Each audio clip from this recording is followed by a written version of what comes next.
Olá, amigo internauta, leitor do Jornal Diário de Suzano. Você está no programa dessa entrevista. Hoje estamos recebendo aqui a Luciana Garcia, que é psicóloga, psicopedagoga e neuropsicóloga. Ela acaba de lançar esse livro aqui, Autismo, Práticas e Intervenções. Nós vamos falar um pouco sobre esse livro e também sobre esse tema tão importante e que gera muitas dúvidas, principalmente nos pais e na sociedade.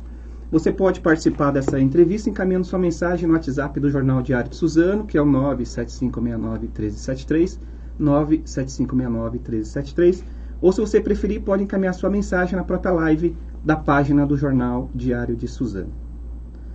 Doutora Luciana Garcia, obrigado pela sua presença, por ter aceitado o convite. Queria que a senhora desse uma saudação para o nosso internauta que está nos acompanhando agora. Oi, gente, boa tarde, é um prazer imenso estar aqui com vocês. Obrigada, Edgar. Então vamos às dúvidas. Bom, você lançou agora, foi na quarta-feira passada, né, dia 24 de abril, esse livro, né? Autismo, Práticas e Intervenções. Vou mostrar aqui, ô Bruna, que tá pegando aqui. É um livro, eu posso falar que é um guia para os pais, para as pessoas que se interessam pelo assunto e estão envolvidas nesse assunto? Sim, a intenção da gente era justamente fazer um guia mesmo, né, que tivesse uma linguagem fácil, embora a gente tenha baseado tudo nos artigos científicos que são mais recentes, porque a pesquisa do autismo hoje tem avançado muito. Então, ele é todo baseado na ciência, mas ele tem uma linguagem muito fácil, que é para acessar justamente pais, professores, profissionais que trabalham com os autistas. Educadores também, né? Educadores, sim, com certeza. Quando começou porque você se especializou nesse assunto, né? Quando começou esse interesse? Quando que você começou a estudar o autismo? Ele apareceu. Eu tenho uma clínica, eu trabalho há 20 anos nessa área de psicologia e há cerca de 6 anos surgiram os primeiros autistas lá na clínica e eu não sabia o que fazer, né? E a partir daí eu comecei a estudar, comecei a me especializar. Para atender esse tipo de público, a gente realmente tem que estudar muito, né? Não dá para querer atender só com uma base da psicologia, por exemplo. Tem que se especializar mesmo. E a partir do momento que eu comecei a estudar, comecei a atender, eu me apaixonei. E hoje, esse é o meu grande foco. Foi uma necessidade mesmo. Você tinha que se aperfeiçoar. Foi uma necessidade. Por causa dos casos que começaram a surgir. E o que é o autismo, né? Gera muitas dúvidas.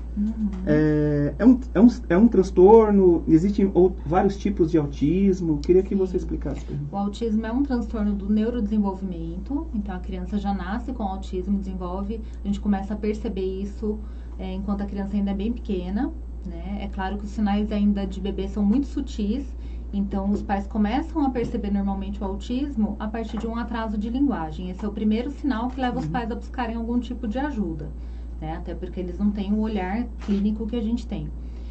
E tem vários tipos de autismo. Então, o autismo hoje ele é um espectro. Então, a gente tem desde aquela criança que é muito comprometida, que não fala, não consegue realizar as atividades de higiene, enfim, sozinhas, precisam de ajuda.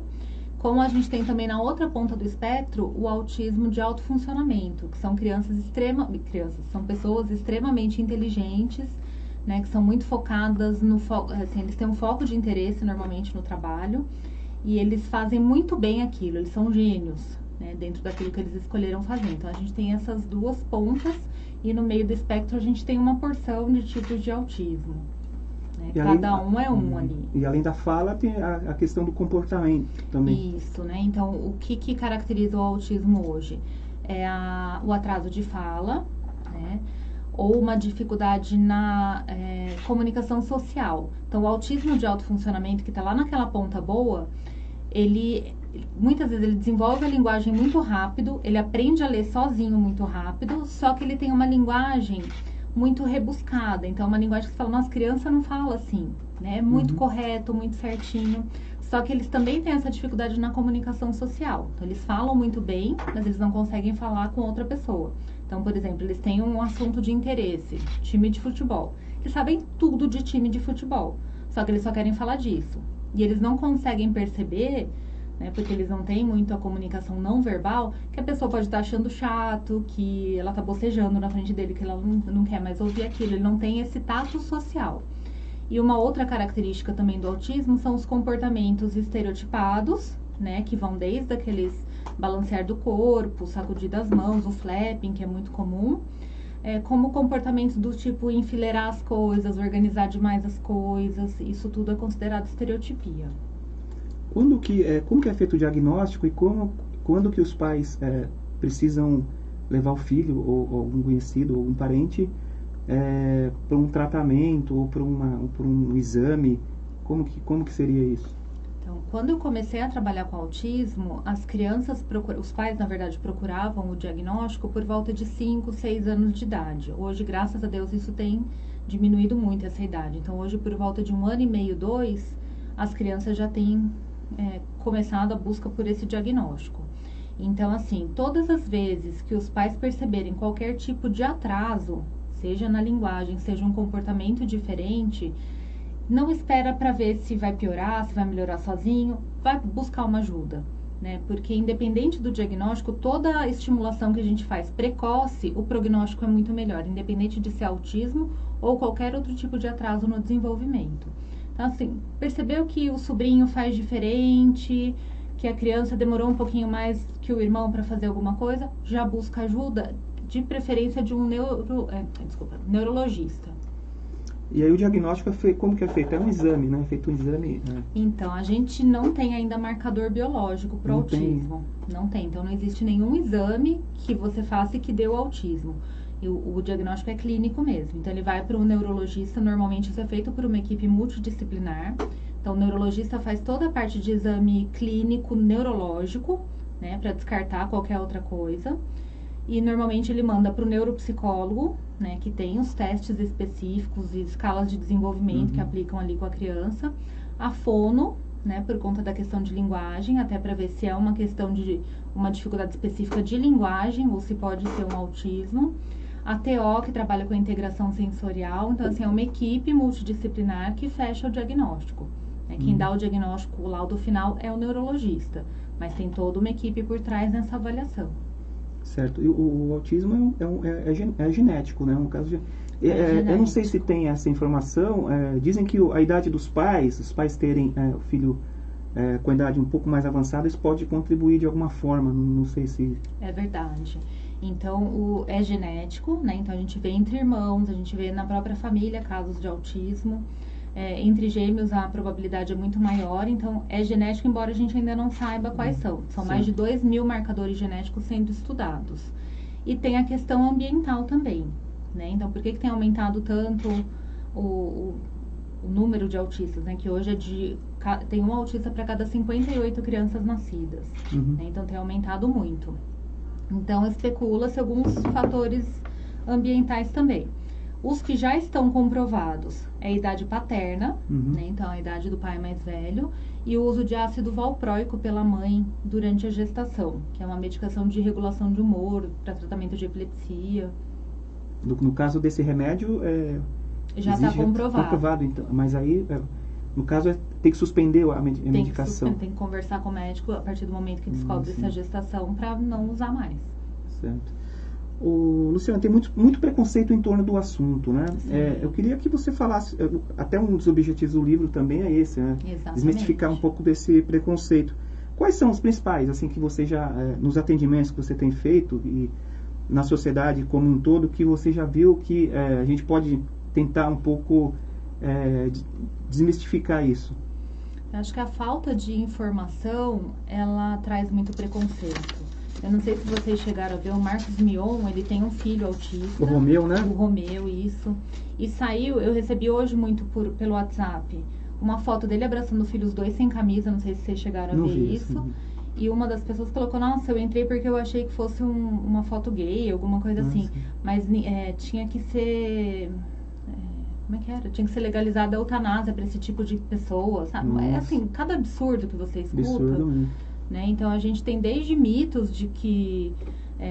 tem gente que acha que pode pegar autismo, né? Não quero meu filho na mesma escola. Olha, você vê, se for colocar um autista na escola, você avisa que eu vou tirar meu filho. Eu já ouvi falar da vacina, né? O pessoal fala de vacina. Que vacina causa autismo, né? Porque é bem na época que você começa a perceber os sinais. Então, os pais fazem essa relação. Mas já está cientificamente comprovado que não tem nada a ver com a vacina. Certo. A vacina não causa autismo. Então, assim, é muita falta de informação mesmo, né? Então, uma das intenções do livro era isso, porque a gente, na clínica, acaba atendendo muitos pais que falam pra gente, não, olha, não vou dar mais vacina. E por mais que a gente explique e tal, ele acaba indo fazer. Tem gente que tá sendo veiculado também o uso chama MMS, que é um tipo de cândida, né? Falei. Como chama? Água sanitária, né? Que cura o autismo. Então tem cada absurdo que a gente ouve. E os pais, no desespero e na falta de informação, eles fazem, porque o marketing em cima dessas coisas é muito bom. Né? Então a intenção é justamente, o livro ele começa, a gente usou para fazer o livro um guideline canadense, então são vários estudos, são mais de 1000 estudos de meta-análise, pegaram tudo quanto é coisa que dizem que faz tratamento de autismo e fizeram estudos científicos em cima disso. E aí eles têm um guia, né, do que realmente é comprovado cientificamente. Então a gente fez o livro em cima desse guia com evidências científicas. Porque o autismo não tem tratamento, né? Mas assim, o paciente ele pode ter uma vida, eu não sei, uma vida razoável aí fazendo os tratamentos. Então, assim, não tem cura, né? Mas tem muitos tratamentos. Né? Tem tratamento, na verdade. Né? Então, o mais eficaz, né? O que é mais conhecido é a terapia ABA, né? Que é uma psicologia comportamental, feito muitas vezes, muito intensamente. Né? Então, a Organização Mundial de Saúde, ela pede para que se faça de 20 a 40 horas semanais de terapia com a criança. Né? Para isso, a gente sabe que é impossível, porque o tratamento é caro, é muito difícil. Então, a gente acaba treinando professores, treinando os pais, para que eles deem continuidade no outro ambiente, né, nesse tratamento que a gente já faz na clínica. O método Denver também é a mesma coisa desse... É praticamente a mesma coisa, porque as pessoas têm também um preconceito em relação à terapia ABA, que acham que a ABA é só aquela coisa de ficar sentado na mesinha, que é muito quadrado e tal. E não é, a gente tem esse ABA da mesinha, né, e tem o ABA naturalista, que é o Denver. Né? Então, o Denver ele é baseado no ABA, ele também é comprovado cientificamente, mas é muito parecido, ele tem essa abordagem mais naturalista. Então, aproveitar aquilo que a criança está fazendo para começar a fazer a estimulação. Então, se a criança está brincando com um carrinho, eu vou sentar do lado dela e vou começar a minha terapia ali. Né? E eles também preconizam muito o tratamento multidisciplinar e o treinamento de pais, porque é quem vai dar continuidade para o tratamento fora da clínica. Você falou da questão da fala, né? O começo pode ser um indicativo, né? Mas o autista ele não consegue interagir os 5 sentidos, ou tem... às vezes não é a fala, às vezes é a coordenação motora, ou às vezes afeta os 5 sentidos mesmo. Então, como a gente tem esse espectro muito grande, tem crianças que não têm a fala afetada, então a fala não é afetada, só a comunicação social. Tem crianças que têm um atraso de fala e com a estimulação ela vai conseguir falar. Tem crianças que não vão falar, né? A gente não tem como saber isso, a gente estimula, né? Não tem como a gente prever. E a questão dos 5 sentidos, que é a integração sensorial, a gente tem, os nossos 5 sentidos são integrados.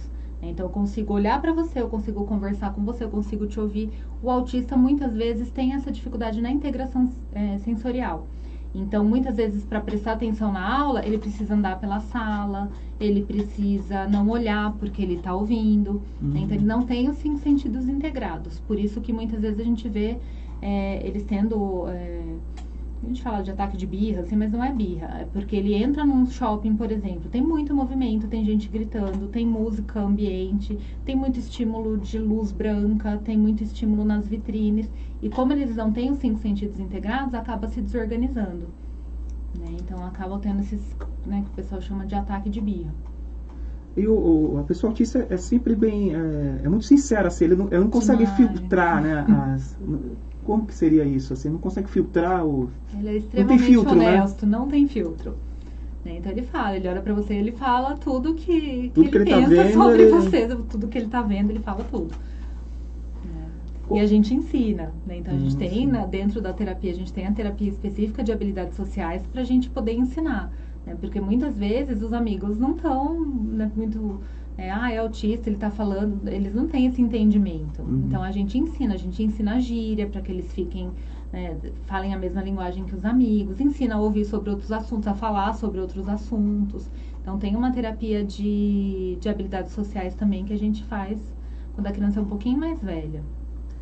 Eu queria que você falasse assim, no começo, quais são as maiores dificuldades que os pais têm em lidar com o autista, né? E tem também a resistência um pouco de alguns familiares.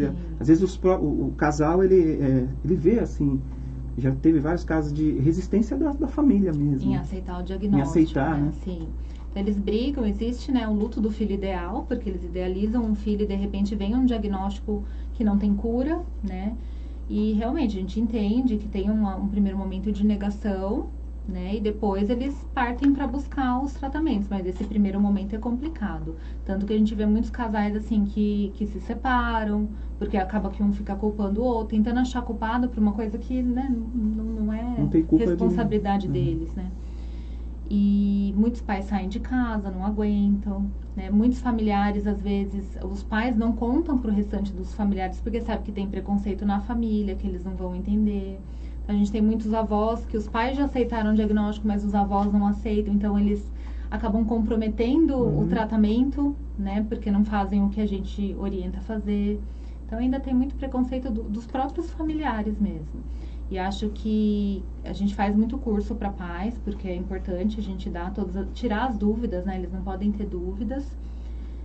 Indica muita leitura, muito vídeo no YouTube para que eles se informem mais disso. E para ver até que assim, muitos autistas têm uma vida quase normal, né? Fora esse estranhamento social que eles têm, o resto é normal. São pessoas que muitas vezes são capazes de estudar, de fazer uma faculdade, de casar, de trabalhar. Né? Tem empresas hoje que contratam autistas porque eles são muito honestos, né? Eles seguem muito bem as regras. São metódicos ali, São né? muito metódicos e as empresas estão enxergando já essas habilidades deles e contratando quem tem o diagnóstico de autismo. Agora, você falou, tem lei, né? Acho que tem lei que obriga, né? Determina que as escolas não podem fazer diferenciação entre o autista e o aluno considerado comum, normal, né? E você acha que as escolas estão preparadas hoje para receber esse público? Não, esse inclusive é o nosso maior desafio hoje, né? Porque os profissionais que existe trabalham lei mesmo, na né? Que não pode leis, separar, você não pode separar, tem que colocar na mesma sala. Você tem que adaptar. Adaptar, né? Você pode matricular essas crianças no ensino regular, só que com adaptação de material, de currículo, dentro daquilo que aquela criança é capaz de fazer. Né? Só que muitas escolas não têm profissionais preparados para isso, porque isso não é ensinado na faculdade. Né? Então, na faculdade ainda se ensina a dar aulas para uma sala homogênea, que todo mundo aprende. Né? E eles não aceitam muitas orientações também, porque a gente acaba, quando você vai orientar sobre um paciente, você acaba tendo que intervir, né, no jeito que eles vão lidar com essa criança em sala de aula. Muitas vezes ele precisa de um tutor, e aí a escola não quer pagar, o pai não pode pagar, acaba tendo, né, fala que não tem vaga, desgaste. né? Às vezes... Muitas escolas falam que não tem vagas. Eu tenho, os pais ficam extremamente chateados, porque às vezes eles ligam na escola, eles pedem informação e não falam nada. Ah, e tem vaga para a primeira série? Tem vaga para a primeira série. Ah, então vou conhecer a escola. Aí vai lá, conhece e conta para a pessoa que atendeu.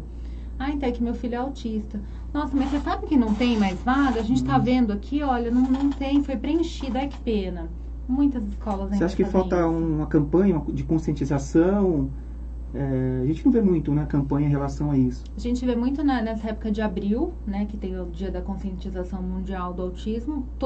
A maioria, pelo menos, é iniciativa de pais, né, mas ainda não tem muita adesão, assim, as pessoas estão ainda patinando, estão buscando, porque agora que eu acho que eles têm também informação, agora eles estão saindo do ninho deles, né, ainda tem muita coisa pra gente fazer, para aprender. Você acha que a internet também ajuda um pouco, de maneira negativa, a difundir essas lendas que existem em torno do assunto? Assim como a gente acha muita coisa boa na internet, tem muitos vídeos que ensinam os pais a tratar de um determinado comportamento, então tem muita coisa boa, mas tem tudo isso, tem esses marketings que as pessoas fazem e pegam os pais extremamente fragilizados que vão tentar de tudo. Vão tentar dar cândida para a criança, vão parar de vacinar, né, colocando em risco a criança e as outras crianças de uma sala de aula, por exemplo, porque elas estão desprotegidas.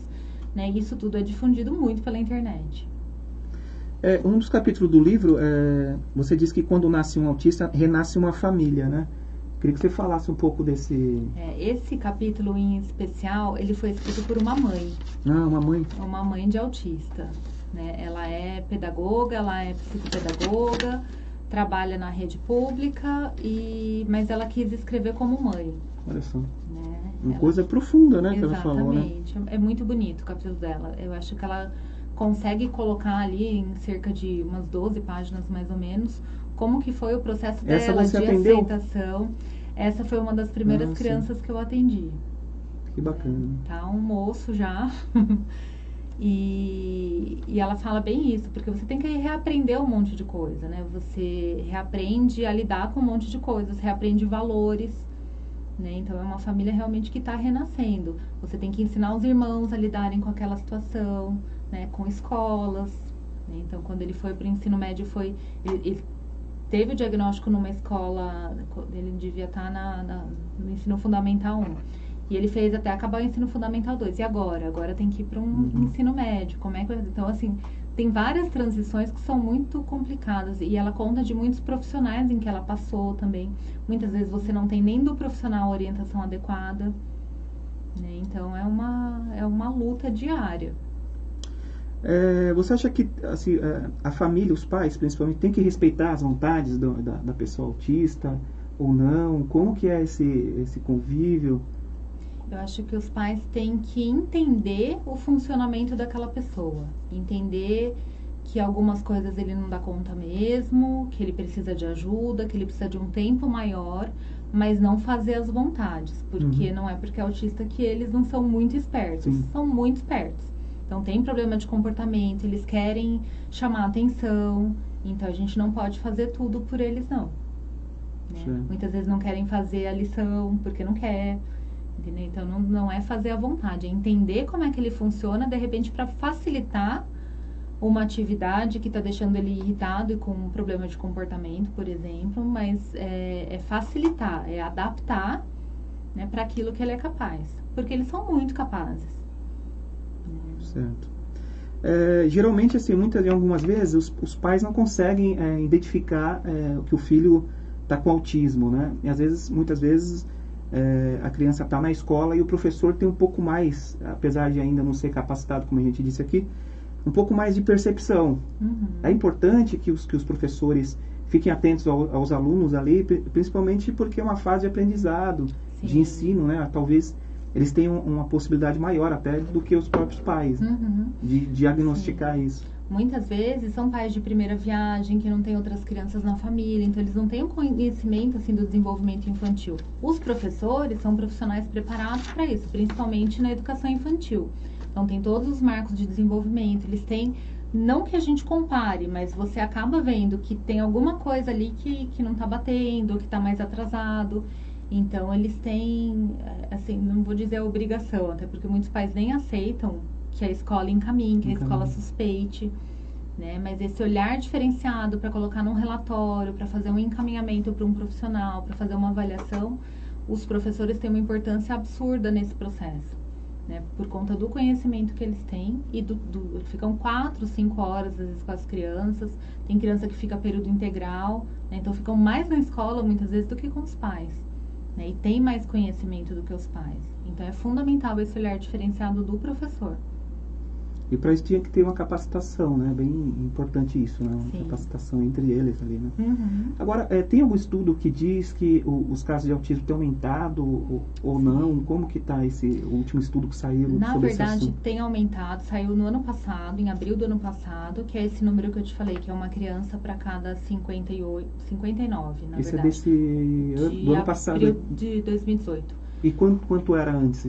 69. Né? Então, a cada ano tem aumentado o número de casos. Mas, assim, tem aumentado mesmo, né? Porque é genético, vai passando de geração para geração.